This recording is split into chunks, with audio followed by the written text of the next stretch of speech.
আমরা ট্যাক্সের কয়টা অঙ্ক করছিলাম এখান থেকে?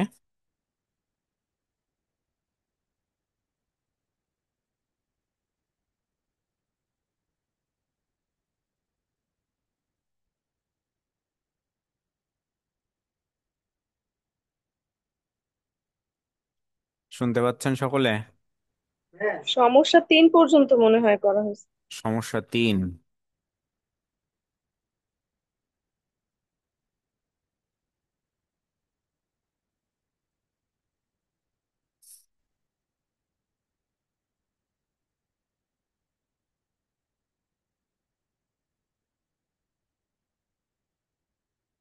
আচ্ছা, তাহলে আমাদের আজকে অঙ্ক 4 নাম্বার দেখেন।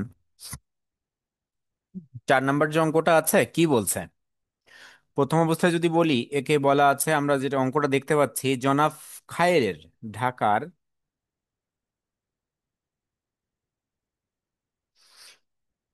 বলছে, জনাব নিজামুদ্দিন এই ব্যক্তি এনার, ও সরি 3 করা হয়ে গেছে, 4 নাম্বার।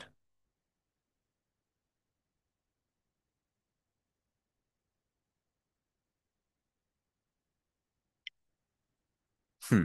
তাহলে এখানে বলছে কি, জনাব খায়েরের ঢাকার আরামবাগে দ্বিতল একটি বাড়ি আছে, অর্থাৎ দোতলা একটি বাড়ি আছে। বলছে যার প্রতি তলায় 2টি করে মোট 4টে অ্যাপার্টমেন্ট আছে। তার মানে আমার এই যে অঙ্কটা বলছে, এই অঙ্কে বাড়িটা দোতলা এবং সেখানে বসবাস করে, যদি বলা হয় 4টা পরিবার, 4টি অ্যাপার্টমেন্ট রয়েছে, যার একটি অ্যাপার্টমেন্টে নিজে থাকেন এবং বাকি অ্যাপার্টমেন্টগুলো মাসিক 22,000 টাকা ভাড়া দেন। তার মানে প্রত্যেকটা অ্যাপার্টমেন্ট সে ভাড়া দিচ্ছে মাসিক 22,000 টাকা করে। পরবর্তীতে বলছে প্রতি অ্যাপার্টমেন্টের পৌরমূল্য, প্রত্যেকটার পৌরমূল্য 3,60,000 টাকা। একটি অ্যাপার্টমেন্ট 2 মাস খালি ছিল, যার সমর্থনে বিদ্যুৎ বিল রয়েছে। বলছে ভাড়া চুক্তির সাথে তিনি আরও কিছু চুক্তি করেন। ভাড়া চুক্তি যখন সে করছে, সে আরো কিছু চুক্তি করছে। সেই চুক্তি কি? প্রতিটি অ্যাপার্টমেন্ট মেরামত ও রক্ষণাবেক্ষণ চুক্তি মূলে প্রতি মাসে 4,000 টাকা এবং সার্ভিস চার্জ হিসেবে প্রতি মাসে 4,000 টাকা তিনি প্রাপ্ত হবেন বা হন। তাহলে বিষয়টা কেমন? আপনি ভাড়া দিচ্ছেন মাসে 22,000 টাকা এবং তাদের কাছ থেকে মেরামত রক্ষণাবেক্ষণ 4,000 এবং সার্ভিস চার্জ হিসেবে আরো 4,000, তার মানে মোট 8,000 টাকা আরো এক্সট্রা নিচ্ছেন। এই যে অঙ্কটা, একে দুইভাবে ক্যালকুলেশন করা যায়। ধরে নেওয়া যায় যে এই 22,000 টাকা ভাড়া মূল্যের মধ্যেই আছে, কিন্তু অঙ্কে দেখেন স্পষ্টভাবে কিছু বলা নেই। যদি আপনি ভাড়া মূল্যের সাথে ধরেন সেটাও হবে, যদি ভাড়া মূল্যের বাইরে ধরেন সেটাও হবে। দেখেন কি বলছে। বলছে যে ভাড়া চুক্তির সাথে তিনি আরো কিছু চুক্তি করেন। তার মানে ভাড়া চুক্তি, এই যেটা আছে 22,000, এর বাইরে ধরে নিচ্ছি আমরা এখন যে কি, মেরামত রক্ষণাবেক্ষণের জন্য সে 4,000 টাকা, সার্ভিস চার্জ হিসেবে 4,000 টাকা, 8,000 টাকা, মোট 8,000 টাকা আরো তিনি প্রাপ্ত হচ্ছেন।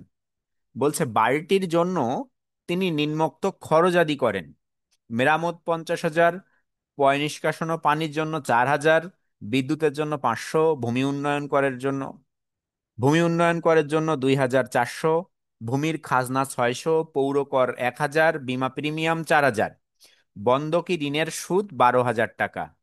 তাহলে দেখেন তো, মেরামত রক্ষণাবেক্ষণ হিসেবে আমরা 50,000 মেরামত, পয়ঃনিষ্কাশন 4,000, আর বিদ্যুৎটাকে আমরা বিদ্যুৎ খরচ হিসেবে এই কয়টাকে আমরা মেরামত রক্ষণাবেক্ষণের ভিতরে ধরতে পারি। আরগুলা দেখেন ভূমি উন্নয়ন কর, ভূমির খাজনা, পৌর কর, বীমা প্রিমিয়াম, বন্ধকি ঋণের সুদ, এটা কিন্তু আলাদা। এবার লাস্ট এসে বলছে বাড়িটি 1 মাস খালি ছিল, কিন্তু এই যে 1 মাস খালি ছিল বলছে নিচে এসে, এটা আসলে কিন্তু কোনো যৌক্তিকতা নাই। আপনার প্রথমেই বলছে যে বাড়িটি 2 মাস খালি ছিল, 1 মাস খালি ছিল সেটা বলে দিচ্ছে লাস্টে এসে। এইটা নিয়ে আমাদের চিন্তা করা যাবে না। বলছে জনাব খায়েরের গৃহ সম্পত্তি খাতের যে আয়, সেটা আপনাকে নির্ণয় করতে বলছে। আমরা যদি প্রথম অবস্থায় দেখি কি বলছে, দেখেন তো, করদাতার নাম জনাব খায়ের, আবাসিক মর্যাদা এখানে কিছু দেয়া ছিল না, লিখি নাই।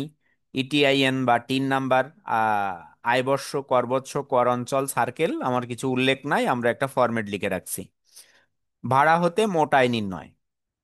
প্রথমে দেখেন আমাদের সেই ছক অনুযায়ী আমরা যে ক্যালকুলেশন করতেছি, গৃহ সম্পত্তির মোট ভাড়া মূল্য বের হবে। ক, খ, গ, ঘ, এইভাবে যদি আমাদের যে কয়টা শর্ত আছে মানে সে কয়টাই। তাহলে এখানে আমি কত টাকা করে ভাড়া পাচ্ছিলাম? 22,000 টাকা করে ভাড়া পাচ্ছিলাম। 22,000 টাকা, দেখেন গৃহ সম্পত্তির অর্জিত ভাড়ার পরিমাণ 22,000 × 12, এবং 22,000 × 12 অর্থাৎ 22,000 টাকা করে 12 মাসের ভাড়া পাইছিলাম। এবং এটা কয়টা অ্যাপার্টমেন্ট থেকে ভাড়া পাচ্ছিলাম আমরা? 3টা অ্যাপার্টমেন্ট থেকে। কারণ আমার মোট অ্যাপার্টমেন্ট ছিল 4টা, সেখান থেকে একটায় বাড়ি মালিক থাকতো আর 3টায় তাহলে ভাড়া দেওয়া। সেই হিসেবে দেখেন 22,000 × 12 × 3, বুঝতে পারছেন?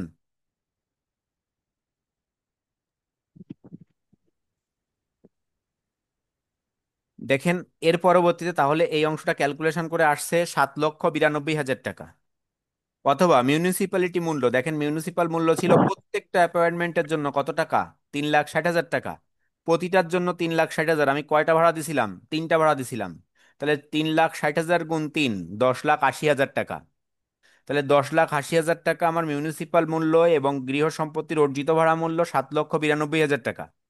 তাহলে এই দুইটা ক্যালকুলেশন করে আমার যেটি বড়, তাহলে 10,80,000 টাকা। এই যে 10,80,000 টাকা আমার কাছে আসলো, পরবর্তীতে দেখেন সমন্বয়যোগ্য অগ্রিম ভাড়া, অগ্রিম সম্পর্কিত আমার কোনো তথ্য দেওয়া নেই, তার মানে অগ্রিমের অংশ আমার কাছে আসবে না। ঘ নাম্বার, সার্ভিস চার্জ ও অ্যাপয়েন্টমেন্ট মেরামত রক্ষণাবেক্ষণ বাবদ আমি ওদের কাছ থেকে কত টাকা করে নিয়েছিলাম? 4,000 প্লাস 4,000, 8,000 টাকা করে নিয়েছিলাম 12 মাসের জন্য, এবং 3টা অ্যাপার্টমেন্ট থেকে। তাই 4,000 প্লাস 4,000, এই জায়গায় একটু ব্র্যাকেট আরেকটা দেওয়া উচিত ছিল, হ্যাঁ এই ব্র্যাকেটটা একটু ভুল আছে। এই ব্র্যাকেটটা কিন্তু এখানে আবার মনে হতে পারে যে অন্য ধরনের ক্যালকুলেশন, অর্থাৎ এখানে কি হবে, এই ব্র্যাকেটটা এইখানে, তার মানে 4,000 4,000 8,000 টাকা × 12 × 3, অর্থাৎ 12 মাসের ভাড়া মূল্য, আর সেটা 3টা অ্যাপয়েন্টমেন্টের জন্য 2,00,000 কত টাকা? 88,000 টাকা। কিছু কিছু বইতে, অর্থাৎ আপনাদের কাছে যে বইটাই আছে এখানেই কিন্তু এই 2,88,000 টাকার কোনো হিসাব নাই। এই 2,88,000 টাকা আপনার কাছে দেওয়া নাই। তাহলে এই অঙ্কের মধ্যে আপনার কিন্তু দেখেন এখানে বলছে কি, ভাড়া চুক্তির সাথে তিনি আরো কিছু ভাড়া চুক্তি করেন। এখন যদি আপনি এটাকে ধরে নিচ্ছি, আমরা এখানে ধরে নিয়েছি যে 8,000 টাকা হিসেবে সার্ভিস চার্জ যুক্ত হয়েছে। যদি আমরা ধরে নিতাম যে লাস্টে টিকা দিয়ে দিতাম যে 8,000 টাকা এই ভাড়া মূল্যের সাথে অন্তর্ভুক্ত, তাহলে এখানে দেয়া লাগতো না। আমরা এখানে টিকাতে লিখবো কি, যে 8,000 টাকা সার্ভিস চার্জ এবং রক্ষণাবেক্ষণের জন্য 4,000 এবং 4,000 8,000 টাকা ভাড়া মূল্যের সাথে অন্তর্ভুক্ত নেই ধরে নেওয়া হয়েছে বা বিবেচনা করা হয়েছে। বুঝতে পারলেন বিষয়টা? জি ভাইয়া। আচ্ছা, তাহলে যেটা করবেন আপনি অবশ্যই সেটা দেখাবেন, কারণ এখানে স্পষ্টভাবে বলা নাই কিছু কিছু, এই কারণে আমরা এটা যে কোনো ভাবে ধরতে পারি। আচ্ছা, এর পরবর্তীতে দেখেন তাহলে এর পরের অংশে আমাদের কি বলছে। তাহলে আমরা যে এই অংশ পর্যন্ত আসছিলাম, পরের অংশে দেখেন আমাদের বলা আছে সার্ভিস চার্জ ভাড়া মূল্য পর্যন্ত আমরা চলে আসছিলাম, তাহলে 2,88,000 টাকা। শূন্যতা ভাড়া আমাদের বলছিল বিদ্যুৎ বিলের সাপেক্ষে কয় মাসের ভাড়া বাকি ছিল, অর্থাৎ 2 মাসের, দেখেন বলা আছে 2 মাস বাড়িটি খালি ছিল। তাহলে বিদ্যুৎ বিলের সাপেক্ষে প্রমাণিত, তাহলে 2 লাখ 2 মাস যদি ফাঁকা থাকে বাড়িটা বা ভাড়া না হয়ে থাকে, প্রত্যেক মাসের ভাড়া মূল্য ছিল কত? 22,000 টাকা করে। তাহলে 22,000 টাকা করে দেখেন এখানে হিসাব করা হয়েছে, 22,000 টাকা করে আমার 12 × 12, তাহলে 44,000 টাকা আমার বাদ হয়ে যাচ্ছে। তাহলে মোট ভাড়া মূল্য কত টাকা? ক সমান খ, গ প্লাস ঘ ভাইয়া মাইনাস। গুণ 12 হবে নাকি গুণ 2 হবে? কোন জায়গাটা? ও আচ্ছা, এই শূন্যতা ভাড়া। শূন্যতা ভাড়া। এই যে একটু একটা এক্সট্রা এক রয়েছে, কেটে দিয়ে রে, ধন্যবাদ আপনাকে। ঠিক আছে, 44,000 টাকা। এর জি ভাইয়া। পরবর্তীতে তাহলে মোট ভাড়া মূল্য আমরা বের করলাম, খ প্লাস গ প্লাস ঘ মাইনাস ও। তাহলে আমাদের আসলো কত? 13,24,000 টাকা। তাহলে এই যে 13,24,000 টাকা আমার আসলো। এখন আমাদের কি করতে হবে? এখন আমাদের দেখেন কিছু খরচাদি আছে, সেই খরচ কি কি বলছে। বাড়িটির মেরামত রক্ষণাবেক্ষণ, পয় নিষ্কাশন ও পানি, আর বিদ্যুৎ বিল এর জন্য, অর্থাৎ বিদ্যুতের জন্য এখানে খরচ হয়েছে আপনার 50,000, 4,000 আর 500, তাহলে 54,500 টাকা। ভূমি উন্নয়ন কর 2,400 টাকা, খাজনা 600 টাকা, পৌর কর 1,000 টাকা, বীমা প্রিমিয়াম 4,000, বন্ধকি ঋণের সুদ 12,000 টাকা। তাহলে এই অঙ্কের মধ্যে আমার এখানে এই যে প্রথম তিনটা বাদ দিয়ে আমার সব কিছুই আসবে, অর্থাৎ প্রথম তিনটা আসবে কত পার্সেন্ট হিসাবে? আমাদের এই অঙ্কটা যেটা করছিলাম, আমার এখানে কি কোনো আবাসিক অথবা বাণিজ্যিক সরাসরি উল্লেখ আছে? নাই। যদি না থাকে তাহলে আমরা কি ধরবো, তাকে আবাসিক ধরবো। আবাসিক ধরে আমরা 25%, অর্থাৎ 1/4 অংশ। তাহলে আমাদের কাছে যে টাকা ছিল 13,24,000 টাকা, এর 1/4 অংশ করলে আমাদের 25%। 1/4 অংশ দেখেন আসছে কত, 3,31,000 টাকা। এই 3,31,000 পরে আমার যে টাকা আছে সবগুলা এইখান থেকে খেয়াল করব আমরা, এই জায়গা থেকে এই পর্যন্ত যে কয়টা টাকা আছে প্রত্যেকটা, আমাদের একটা শর্ত ছিল না যে আমরা শুধুমাত্র আমাদের যে মেরামত রক্ষণাবেক্ষণ খরচ এই অংশটা কে বহন করবে, মালিক সম্পূর্ণ বহন করবে, আর সবগুলা অংশের উপরে আমাদের কি করতে হবে, ভাড়াটিয়াকেও বহন করতে হবে। দেখেন এই জায়গায় দেওয়া ছিল, আমাদের যে শর্তটা ছিল সেইখানে দেওয়া ছিল, দেখেন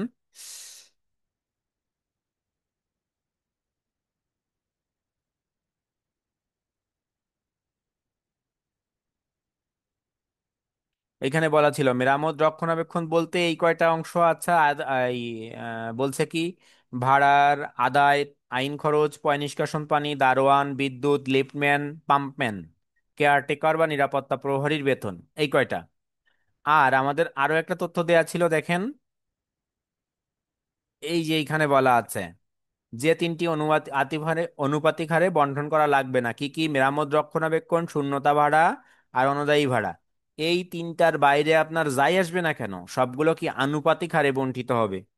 তাহলে আনুপাতিক হারে যদি বন্টিত হয় এই অঙ্কে আপনার কি কি আছে, তাহলে এইগুলা কি, এই পয় নিষ্কাশন, পানি, বিদ্যুৎ আর মেরামত, এই তিনটা বাদ দিয়ে আমার কাছে যা আছে সবগুলো আনুপাতিক হারে বন্টিত হবে। আনুপাতিক হারে বন্টিত যদি হয়, ওই ব্যক্তি থাকতো একটা অ্যাপার্টমেন্টে, আমার যে বিল্ডিংটা আছে, বিল্ডিংটা দোতলা কিন্তু আবার তাতে আছে 4টা অ্যাপার্টমেন্ট। তাহলে দেখেন প্রত্যেক জায়গায় আপনার ক্যালকুলেশন কিভাবে হচ্ছে। মেরামত রক্ষণাবেক্ষণ সরাসরি বসে গেছে 3,31,000 টাকা। ভূমি উন্নয়ন কর দেখেন 2,400 টাকা, 4 দিয়ে ভাগ, 3 দিয়ে গুণ, অর্থাৎ মালিকের টুক বাদ যাবে। ভূমির খাজনা 600 টাকা, 3 দিয়ে গুণ, 4 দিয়ে ভাগ। পৌর কর 1,000 টাকা, 4 দিয়ে ভাগ, 3 দিয়ে গুণ। বীমা প্রিমিয়াম 4,000 টাকা, 2 দিয়ে ভাগ, সরি, বীমা প্রিমিয়াম এইখানে ভুল আছে। বীমা প্রিমিয়াম দেখেন, বীমা প্রিমিয়াম এই জায়গায় যে অংশটা করা হয়েছে, এই যে বীমা প্রিমিয়াম দেখেন, এখানে 4,000 টাকা ছিল আমার কাছে। 4,000 টাকাকে 2 দিয়ে ভাগ করা হয়েছে, এইখানে 3 দিয়ে ভাগ হবে, একটা ভুল আছে এই জায়গায়। 4 দিয়ে ভাগ, 3 দিয়ে গুণ, মানে সেম জিনিস ওইখানে ভুল লেখা ছিল এখানে। আচ্ছা, বীমা প্রিমিয়াম 4 দিয়ে ভাগ, 3 দিয়ে গুণ। বন্ধক ঋণের সুদও একইভাবে 4 দিয়ে ভাগ, 3 দিয়ে গুণ। তাহলে শুধুমাত্র মেরামত রক্ষণাবেক্ষণটা বাদ দিয়ে আমার কাছে যা আসবে সব আনুপাতিক হারে। আচ্ছা, এই অঙ্কে যদি এভাবে বলতো মালিক 2টা অ্যাপার্টমেন্টে বসবাস করে, তাহলে কি হতো, কি কি পরিবর্তন হতো বলেন তো?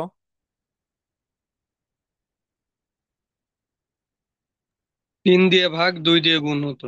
হ্যাঁ, এই জায়গায় তো হতো 3 দিয়ে ভাগ 2 দিয়ে গুণ না, অর্ধেক অর্ধেক চলে আসতো, অর্থাৎ সেই 4 দিয়ে ভাগ 2 দিয়ে গুণ হতো। বুঝছেন? অর্থাৎ 2টা ফ্লোরেই সে থাকছে, অর্ধেক হয়ে যেত কিন্তু। আমার 2টা বাড়ির একটা ফ্লোরেই সে থাকছে, অর্থাৎ 2টা অ্যাপার্টমেন্টে আর একটা ভাড়া দিচ্ছি। তাহলে তাকে আমরা 2 দিয়ে ভাগ করতাম বা 1 দিয়ে গুণ করতাম, অথবা 4 দিয়ে ভাগ করতাম, 2 দিয়ে গুণ করতাম, যে কোনো একটা একই মান আসবে। আর এই জায়গায় কিন্তু সব যে ভাড়ার যে অংশ 3 দিয়ে দিয়ে যেখানে গুণ হয়েছে সব জায়গায় আমার 2 দিয়ে গুণ হতো। ঠিক আছে? এই যে তিনের অংশগুলো, 3 এখানে 2 দিয়ে, এখানে 2 দিয়ে, এখানে 2 দিয়ে, এভাবে ক্যালকুলেশন হতে হতে আসতো। তাহলে এখানে দেখেন আমরা ক্যালকুলেশন করে আমাদের কাছে আসছে 9 লক্ষ কত টাকা, 78,000 টাকা। তাহলে এই 9,78,000 টাকা আমার যে অঙ্কটা আছে এই অঙ্কটার আমার ভাড়া মূল্য, মোট ভাড়া মূল্য, অর্থাৎ মোট আমরা তার থেকে আয় পাচ্ছিলাম। এখন আপনি এই যে অংশটা করলেন, এই অংশটা করার পরিপ্রেক্ষিতে আপনি যদি টিকা লেখেন, তাহলে এখানে বলেন তো কি কি টিকা লেখা উচিত আপনার। টিকা তো আপনাকে লিখতে হবে, তাহলে টিকা কি লেখা উচিত আমার এখানে? দুই। সার্ভিস চার্জ আর ওই যে অ্যাপয়েন্টমেন্ট মেরামত ওইটা মানে 4,800 টাকা এটা উল্লেখ করে দিতাম। হ্যাঁ, আর আর ওই যে 4 দিয়ে ভাগ 3 দিয়ে গুণ এইটা হ্যাঁ ওই এটা। আর এই মেরামতের বিষয়টা একটু লিখতে হবে, কারণ মেরামতের মধ্যে আমরা কি কি ধরছি দেখেন তো এই জায়গায়। মেরামতের মধ্যে তাহলে আমরা 1 নাম্বার যে এন্ট্রি লিখবো সেটা কি লিখবো, যে সেটা লিখবো আমরা সার্ভিস চার্জ এবং অ্যাপয়েন্টমেন্ট মেরামত ও রক্ষণাবেক্ষণ খরচ 4 4 8 হাজার টাকা ভাড়ার মধ্যে অন্তর্ভুক্ত নেই বিবেচনা করা হয়েছে। এ একটা। 2 নাম্বার যে এন্ট্রি, 2 নাম্বার যে টিকা সেটা লিখবো আমরা মেরামত ও রক্ষণাবেক্ষণ খরচের মধ্যে মেরামত, পয়ঃনিষ্কাশন ও পানি, বিদ্যুৎ, এই তিনটিকে অন্তর্ভুক্ত করা হয়েছে। পরবর্তীতে আমাদের যে ভূমি উন্নয়ন কর, আমাদের তারপরে যা আছে ভূমি উন্নয়ন কর, ভূমি খাজনা, পৌর কর, বীমা প্রিমিয়াম, বন্ধক ঋণের সুদ, এই সবগুলোকেই আমার কি করা হয়েছে আনুপাতিক হারে বণ্টিত হয়েছে। এভাবে লিখবেন, অথবা লিখতে পারেন আনুপাতিক হারে বণ্টন করার জন্য 4টি অ্যাপয়েন্টমেন্ট হিসেবে 4 দিয়ে ভাগ করে 3 দিয়ে গুণ করা হয়েছে, কারণ সে 3টি অ্যাপয়েন্টমেন্ট থেকে ভাড়া পায় এবং একটিতে সে বসবাস করে। অর্থাৎ আপনি সুন্দর করে, যত সুন্দর করেন পারেন সেটাকে ওখানে উপস্থাপন করবেন। তাহলে মোটামুটি আমরা এই আরো একটা এন্ট্রি দেখলাম। দেখেন আমরা গতদিন যে অঙ্কটা করছিলাম, গতদিনের অঙ্ক দুইটার কথা কি মনে আছে আমাদের? আমরা একটু স্ক্রিনশট নিয়ে নেই অঙ্কটাকে, তারপর একটু গতদিনের অঙ্কটা সম্পর্কে একটু কথা বলছি। স্ক্রিনশট নিয়ে নেন। নিয়েছেন?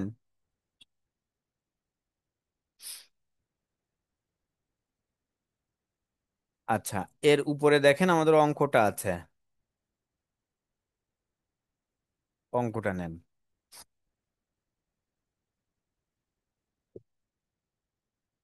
আচ্ছা, আমরা গতদিন যে অঙ্কটা করছিলাম দেখেন এই সার্ভিস চার্জের বিষয় এইখানে আর একটু বিষয় আছে, একটু স্পষ্ট করি। আমরা একটু 3 নাম্বার অঙ্কটাতে যাচ্ছি। 3 নাম্বার অঙ্কে সম্ভবত আমাদের একটা সার্ভিস চার্জ ছিল। হ্যাঁ, দেখেন তো এই 3 নাম্বার অঙ্কটা আমাদের কি বলছিল। আমরা একটু পড়ি 3 নাম্বার অঙ্কটা আজকে আবার একটু। বলছে 3 নাম্বার অঙ্কটা যে জনাব নিজামুদ্দিন হিসাব বিজ্ঞান বিভাগের একজন অধ্যাপক, কুমিল্লা শহরে তার একটি দোতলা বাড়ি আছে। সরি, একটি দোতলা বাড়ি আছে, বাড়িটির নিচতলায় মাসিক 20,000 টাকা ভাড়া চুক্তি করে, তাহলে নিচতলায় কিন্তু ভাড়া দিচ্ছে। তারপর বলছে কি এবং দোতলায় তিনি বসবাস করে। ভাড়াটিয়া হতে 60,000 টাকা অগ্রিম গ্রহণ করেছে, এটা অগ্রিম ভাড়া। অগ্রিম ভাড়া প্রতি মাসে 5,000 টাকা করে সমন্বয় করছে। এবং দেখেন 15,000 টাকা, মানে সমন্বয় করে সে 15,000 টাকা করে ভাড়া নিচ্ছে। এছাড়াও ভাড়াটিয়া হতে সার্ভিস চার্জ বাবদ দেখেন প্রতি মাসে 4,000 টাকা করে প্রাপ্ত হয়। তার মানে এই টাকাটা আপনার সার্ভিস চার্জ, দেখেন তো আপনি সরাসরি বসাইছিলেন এখানে 48,000 টাকা আমরা সরাসরি বসাইছিলাম। তাহলে এর আগের অঙ্ক, এর পরের অঙ্কটাও কিন্তু সেম অঙ্ক। তাহলে আমরা ওইখানে যেভাবে বলবো না কেন, আমরা যা করব সেটা ওইখানে দেখাই দেবো। এই অঙ্কটাও কিন্তু গতদিন, তাহলে আমাদের এখান থেকে মোট ভাই, 4টা আমার অঙ্ক একটা হয়েছে। প্রশ্ন ছিল। হ্যাঁ, হ্যাঁ, ভাই, আমরা যে এই অঙ্কে এই যে পৌর কর তারপরে আইনি খরচ এটা আমরা যেমন 4 দিয়ে ভাগ 3 দিয়ে গুণ মানে মালিকেরটা বাদ দিয়ে তারপর হ্যাঁ। আমরা যে দিছি।